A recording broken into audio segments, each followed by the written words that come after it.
Hello students, आज हम लोग एक्सरसाइज 7.8 का इंट्रोडक्शन का क्लास देखेंगे और इसमें हम लोग एग्जाम्पल भी देखेंगे। देखिए यह जो है ना कि एक्सरसाइज 7.1 से लेकर के और 7.7 तक जो हम लोग क्वेश्चन देखे थे वह सब इनडेफिनिट इंटीग्रेशन था, जबकि यहाँ जो हम लोग टॉपिक पढ़ने वाले हैं वह है डेफिनिट इंटीग्रेशन। वहाँ जो था ना वह निश्चित नहीं था, ठीक है ना, लेकिन यहाँ जो है ना कि यह जो फंक्शन है यह एक इंटरवल के बीच जो है ना कि निश्चित कर दिया गया है। देखिए यहाँ क्या है, यहाँ जो है ना कि एक स्मॉल f है, b एक कंटिन्यूअस फंक्शन। यह जो फंक्शन है यह कंटिन्यूअस फंक्शन है define on close interval a से b। अगर आप कंटिन्यूटी पढ़े हैं तो आपको अच्छा से पता होगा कि कौन फंक्शन कंटिन्यूअस होता है और कौन सा फंक्शन कंटिन्यूअस नहीं होता है।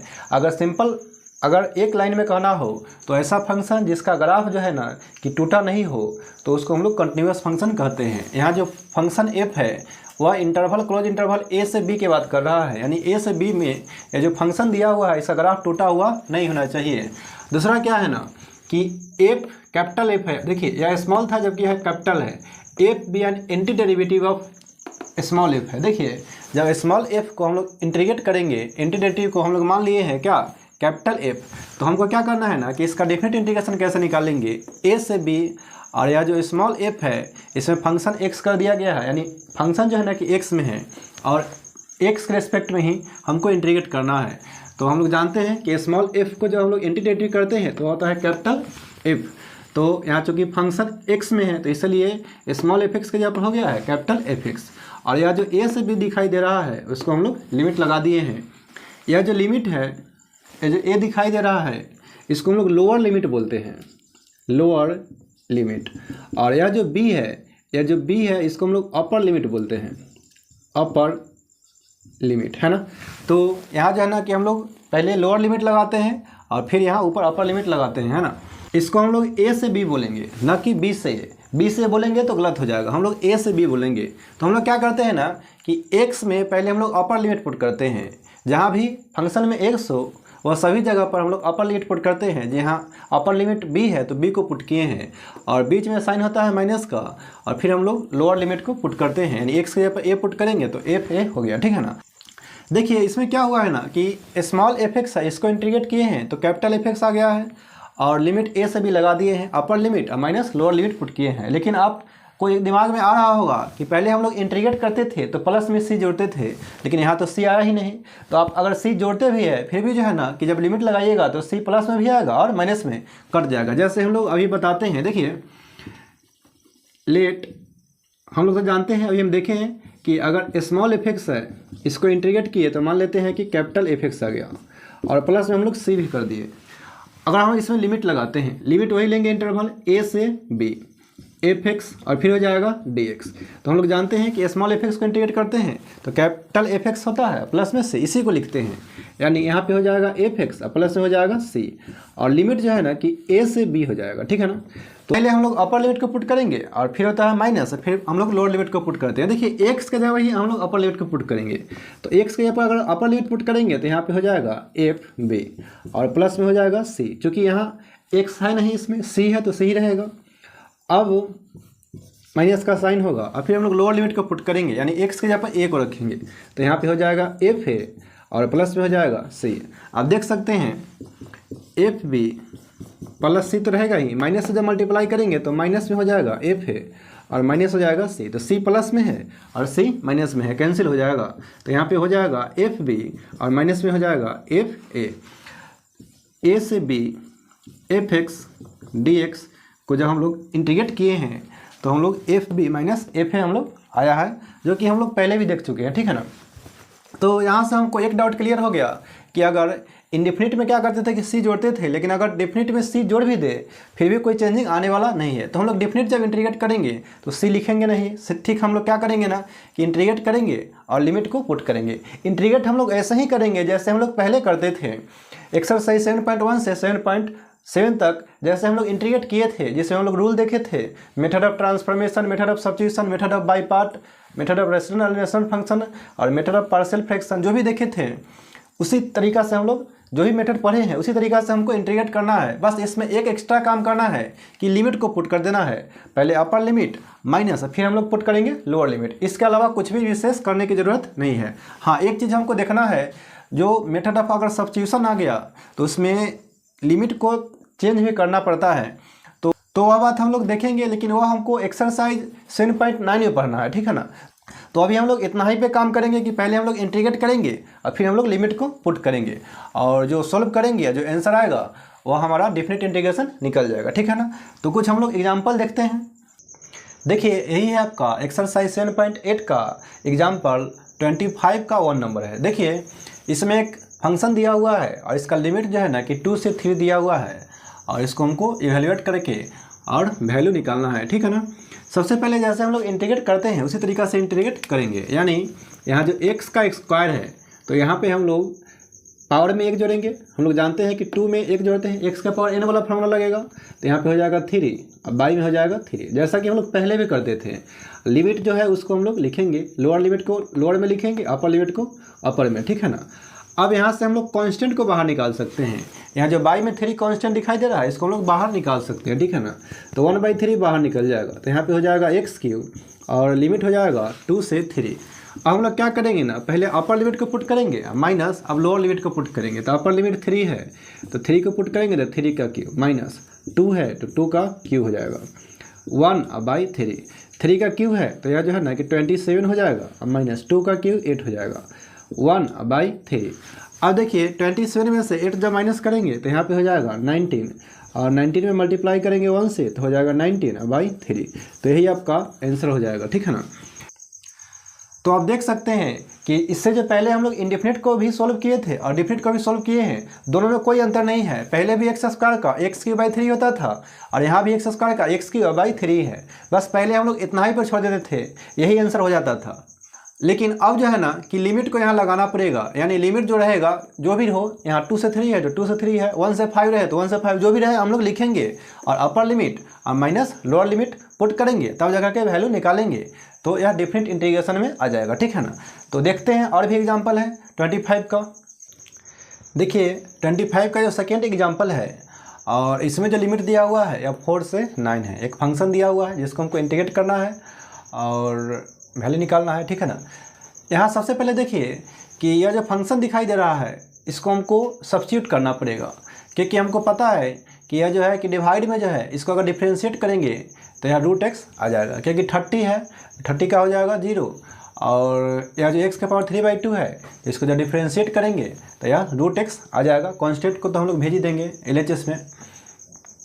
तो सबसे पहले इसको हम लोग पुट करते हैं। अच्छा, यहाँ पे जो है ना कि अभी अगर कहीं भी अगर क्वेश्चन इस तरीके से दिखाई दे पुट करने के लिए, तो हम लोग यह जो लिमिट है इसको थोड़ा देर के लिए अभी हम लोग हटा देंगे। पहले हम लोग क्या करते हैं ना कि क्वेश्चन को i मान लेते हैं, यानी let i = √x by 30 minus x के पावर 3/2, इसका होल स्क्वायर इंटू dx कर लेते हैं। बस हम लोग इसको इंटीग्रेट कर लेंगे तो लास्ट में हम लोग लिमिट को पुट कर लेंगे, बस इतना ही है। देखिए पुट करने के बाद जो है ना कि हमको लिमिट को भी चेंज करना होता है, लेकिन हमको एक्सरसाइज 7.8 में हमको डायरेक्ट जो है ना कि करना है। इसमें हमको सब्स्टिट्यूट करने के बाद लिमिट चेंज करने के बारे में हमको नहीं जानना है, ठीक है ना। वो हम लोग एक्सरसाइज 7.9 में देखेंगे। हालांकि इस क्वेश्चन को हम लोग उस तरीक़ा से कर सकते हैं जो हम बताने वाले हैं, लेकिन एक्सरसाइज 7.9 में देखेंगे। अभी हम लोग पहले इंटीग्रेट करते हैं और इंटीग्रेट करने के बाद जो लिमिट है उसको हम लोग पुट करेंगे। यहाँ पे हम लोग लिमिट को चेंज नहीं करेंगे। यहाँ पे हम लोग जो अभी देखने वाले हैं एक्सरसाइज 7.10 में कि जब पुट करते हैं तो लिमिट को भी चेंज करना पड़ता है, क्योंकि फंक्शन अभी x में है। अगर फंक्शन को t में या z में चेंज करेंगे तो लिमिट को भी चेंज करना पड़ता है, तो वह अभी हम लोग नहीं देखेंगे। हम लोग अभी डायरेक्ट इंटीग्रेट करते हैं और उसके बाद जो है ना कि इंटीग्रेट करके और जो फंक्शन है उसमें हम लोग यह पुट करेंगे, ठीक है ना, लिमिट को, ठीक है ना। तो सबसे पहले हम लोग देखिए इसको पुट करते हैं। z = 30 माइनस x के पावर है 3/2, डिफ्रेंशिएट करेंगे तो dz/dx हो जाएगा। तो 30 कांस्टेंट है, इसका हो जाएगा 0 माइनस, अब यह जो पावर है यह नीचे आएगा 3/2, इसमें 1 कम होगा तो 3/2 में से 1 कम करेंगे तो 1/2 हो जाएगा। x का तो 1 ही होता है। अब हमको क्या करना है ना कि कांस्टेंट को इस तरफ भेज देंगे LHS में, तो हो जाएगा -2/3, और यहाँ पे तो हो जाएगा x के पावर 1/2 है तो रूट ही होता है, और क्रॉस गुना करेंगे तो यहाँ पे हो जाएगा dx। अब देख सकते हैं कि √x dx इसके जगह पर हो जाएगा -2/3 into dz, i equal to √x और dx इसके जगह पर हो जाएगा -2/3 और फिर हो जाएगा dz। अब बाई 30 माइनस x के पावर 3/2 है, इसके जगह पर हम लोग z पुट करेंगे तो इसका स्क्वायर है तो इसका भी स्क्वायर हो जाएगा। कांस्टेंट को हम लोग बाहर निकाल देंगे, -2/3 तो यहाँ पर हो जाएगा 1/z² इंटू में हो जाएगा dz। i इक्वल टू -2/3 तो है ही, और जिस तरह से 1/x² का होता है -1/x, तो 1/z² का हो जाएगा -1/z, तो -1 अब बाई में हो जाएगा z। और इसमें हम लोग c लगाने की जरूरत नहीं है, c नहीं लगाएंगे, ठीक है ना। ये देखिए -1 से हो जाएगा +2/3 और z का वैल्यू पुट कर दीजिए। z का जो वैल्यू है वह है 30 माइनस x के पावर 3/2, यही है, ठीक है ना। अब यह i का वैल्यू आ गया, i मतलब यह जो इंटीग्रेशन हमको करना था इसका इंटीग्रेट आ गया है। अब क्या करेंगे ना कि हम लोग लिमिट जो है वह पुट कर देंगे, ठीक है। नाउ 4 से 9 है और √x है बाई 30 माइनस x के पावर 3/2 के होल स्क्वायर इंटू dx। यह हो गया अब 2/3 30 माइनस x के पावर 3/2 और लिमिट है हमको 4 से 9 तक है, ठीक है ना। अब हम लोग अपर लिमिट और माइनस लोअर लिमिट पुट कर देंगे, आंसर आ जाएगा, ठीक है ना। तो यही बात हम यहाँ समझाना चाह रहे थे कि देखिए फंक्शन को जिस तरीक़ा से हम लोग पुट किए थे तो फंक्शन z में हो गया है, तो x के रिस्पेक्ट में था, यह भी z के रिस्पेक्ट में हो गया है। तो यहाँ जो लिमिट आपको दिखाई दे रहा है 4 से 9 तक, ठीक है ना, तो यह x का है।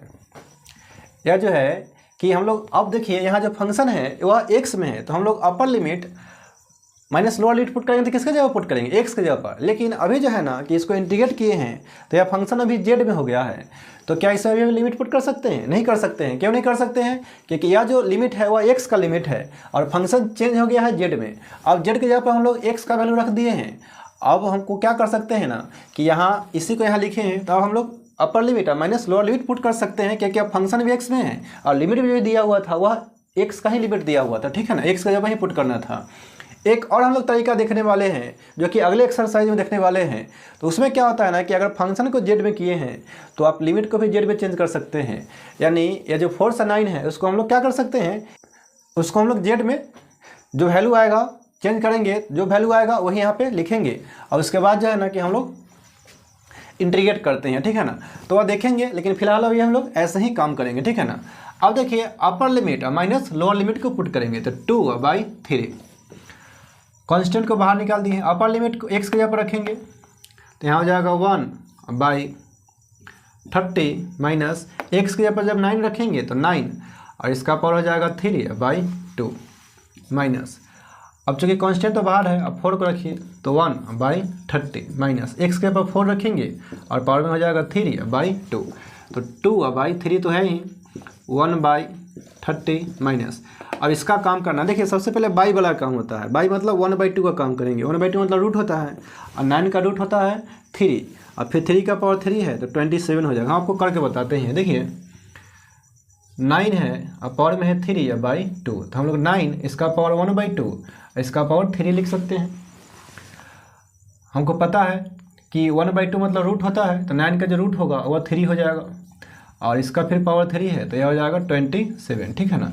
तो यहाँ पे हम लोग लिख सकते हैं 27 माइनस 1/30 माइनस, ठीक उसी प्रकार से इसका भी काम करेंगे। देखिए पहले बाई का काम होता है यानी 1/2 का, तो 4 का पावर 1/2 है तो 2 होगा और 2 का क्यू 8 हो जाएगा, ठीक है ना। अब 2/3 1/, यहाँ पे हो जाएगा 3 माइनस 1/, यहाँ पे हो जाएगा 22। अब इसका एलसीएम लेना पड़ेगा 2/3, 3 या 22 का एलसीएम लेंगे तो यहाँ हो जाएगा 66 हो जाएगा। तो इसे जब डिवाइड करेंगे तो यहाँ 22 मरतबे हो जाएगा माइनस, और 22 से जब डिवाइड करेंगे तो 3 से कटेगा तो यहाँ 3 हो जाएगा। अब 2/3 यहाँ पे हो जाएगा 19/, 66 हो जाएगा। अब 2 से इसको कैंसिल कर देंगे तो फिर जो है ना कि हो जाएगा 33, तो 19/99 हो जाएगा। तो यही आपका आंसर हो जाएगा। एग्जाम्पल नंबर 25 के 2 नंबर है। तो देखते हैं और भी क्वेश्चन। देखिए यही है आपका एग्जाम्पल 25 का क्वेश्चन नंबर 3। और जैसा कि हम लोग अभी एग्जाम्पल 25 का क्वेश्चन नंबर 2 देखे थे, हम बताए हैं कि अगर सबसे पहले हम लोग क्या करते हैं ना कि इंटीग्रेट कर लेते हैं, और इंटीग्रेट करने के बाद जो फंक्शन आता है उसमें हम लोग लिमिट को पुट कर लेते हैं। सबसे पहले इसको हम लोग आई मान लेंगे, ठीक है ना। Let I equal to x/x+1 into x+2 और इंटू में है dx। अभी हम लोग लिमिट को हटा दिए हैं, इंटीग्रेट कर लेंगे और बाद में हम लोग क्या करेंगे कि लिमिट को पुट कर देंगे। अब देख सकते हैं कि जो फंक्शन दिया हुआ है या नॉन रिपीटेड लीनियर फैक्टर है, ठीक है ना। तो हम लोग क्या करते हैं ना कि इसको हम लोग इंटीग्रेट करने के लिए पार्शियल फ्रैक्शन पे तोड़ेंगे, है ना। तो x+1 इंटू है x+2, पार्शियल फ्रैक्शन में तोड़ना हम लोग जानते हैं a, अब बाई में हो जाएगा x+1 और b बाई x प्लस में हो जाएगा 2, ठीक है ना। अब देखिए एलसीएम लेंगे तो हो जाएगा x+1 इंटू x+2, x+1 से डिवाइड करेंगे तो x+1 से x+1 कैंसिल होगा, तो a इंटू x+2, x+2 से x+2 कैंसिल होगा तो b इंटू x प्लस में हो जाएगा 1, x/x+1 इंटू हो जाएगा x+2, ये तो कैंसिल हो जाएगा। x इक्वल टू a से मल्टीप्लाई करेंगे तो होगा ax प्लस 2a हो जाएगा। फिर b में x से मल्टीप्लाई करेंगे तो bx प्लस में हो जाएगा b। जो x वाला टर्म है उसमें से हम लोग x को कॉमन लेंगे तो यहाँ पे हो जाएगा a प्लस b। फिर कांस्टेंट है 2a प्लस में हो जाएगा b। यहाँ x है और कांस्टेंट कुछ नहीं है तो हम लोग अपना से 0 लिख दिए, ठीक है ना। x के कोफिशिएंट को x से कोफिशिएंट से करेंगे और कांस्टेंट को कांस्टेंट से। तो देखिए x का कोफिशिएंट है यहाँ पे a प्लस b और यहाँ x का कोफिशिएंट 1 है ना, इसको 1 मान लेते हैं। कांस्टेंट को कांस्टेंट से इक्वेट करेंगे तो 2a प्लस b इक्वेट हो जाएगा 0 से, इसको हम लोग 2 मान लेते हैं, ठीक है ना। दोनों का हेल्प से हमको a का और b का मान निकालना है, ठीक है ना। देखिए हम लोग b को प्लस 2a है, इधर आएगा तो -2a लिख सकते हैं, b इक्वल टू -2a और इसमें हम लोग पुट कर देंगे a और b के जगह पर रखेंगे -2a। तो a में से 2a माइनस होगा तो माइनस इक्वल टू 1, यहाँ से a का वैल्यू -1 हो जाएगा, ठीक है ना। अब यहाँ जो है ना कि -2 तो है ही, a के जगह पर रखेंगे -1 तो यह 2 हो जाएगा, ठीक है ना, प्लस में। तो यहाँ से हमको a का और b का वैल्यू निकल गया, ठीक है ना। और इसको हम लोग क्या करेंगे ना कि इसमें पुट कर देंगे, a के जगह पर a का वैल्यू और b के जगह पर b का। x/x+1 इंटू x+2, अब a के जगह पर रखेंगे -1/x+1 और b के जगह पर रखेंगे 2/x+2। दोनों तरफ हम लोग इंटीग्रेट करेंगे। अब माइनस को बाहर निकालेंगे तो होगा 1/x+1 इंटू dx। 2 को बाहर निकालेंगे तो 1/x+2 इंटू में हो जाएगा dx। 1/x का होता है log x, तो x के जगह पर हो जाएगा x+1 2, फिर हो जाएगा log x प्लस में हो जाएगा 2, ठीक है ना। अब करना क्या है ना हमको कि देखिए इंटीग्रेशन तो आ गया हमको x/x+1 into x+2 into dx। और जो इंटीग्रेट करके आया है इसमें हमको जो लिमिट दिया हुआ है उसको पुट करना है, ठीक है ना। यानी लिमिट है नाउ 1 से 2 x/x+1 x+2 इंटू dx, तो minus log x+1 plus 2 log x+2 तो रहेगा ही, और लिमिट को हम लोग पुट करेंगे, लिमिट है 1 से 2। पहले अपर लिमिट पुट होगा माइनस, फिर पुट करेंगे लोअर लिमिट को, है ना। तो देखिए माइनस log जहाँ जहाँ x है उसके पर हम लोग 2 पुट करेंगे, है ना। तो 2 और 1 3 हो जाएगा, फिर 2 log यहाँ 2 पुट करेंगे तो 2 और 2 4 हो जाएगा माइनस। अब हम लोग क्या करेंगे ना कि 1 पुट करेंगे लोअर लिमिट को जहाँ जहाँ x है, ठीक है ना। तो यहाँ पे हो जाएगा माइनस log x के पर रखेंगे 1 तो 1 हो जाएगा 2 और प्लस 2 log यहाँ पे 1 रखेंगे तो यहाँ पे हो जाएगा 3 माइनस log 3, और यह जो है ना कि 2 log 4 हो जाएगा। माइनस से मल्टीप्लाई करेंगे तो प्लस में हो जाएगा log 2 और प्लस माइनस हो जाएगा माइनस 2 log 3 हो जाएगा, है ना। ब्रैकेट नहीं भी देंगे तो भी चलेगा। देखिए माइनस log 3 तो है ही, 2 log, यह जो 4 है इसको हम लोग 2 के पावर 2 भी लिख सकते हैं, और log 2 माइनस यहाँ पे है 2 log 3, जैसे है वैसे लिख दिए हैं। अब देखिए माइनस 2 log 3 है और यहाँ माइनस log 3 है, तो यह हो जाएगा 3 log 3 माइनस में हो जाएगा, है ना, माइनस 3 log और फिर 3 हो जाएगा। और यह जो log m के पावर n जो प्रॉपर्टीज हम लोग जानते हैं, log m के पावर n होता है n log m, यानी ये जो पावर है मल्टीप्लाई में आ जाता है, तो मल्टीप्लाई में आ जाएगा तो 2 में 2 से मल्टीप्लाई होगा तो 4 हो जाएगा, यानी 4 log 2 हो जाएगा, log 2 हो जाएगा। अब देखिए माइनस 3 log 3 तो है ही, और 4 log 2 और 1 log 2 है, तो यहाँ हो जाएगा 5 log और फिर हो जाएगा 2।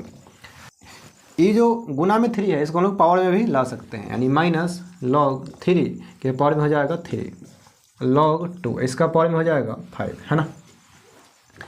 अब माइनस log 3 के पावर 3 है तो इसको हम लोग 27 लिख सकते हैं, log 2 के पावर 5 है तो यह 32 हो जाएगा, है ना।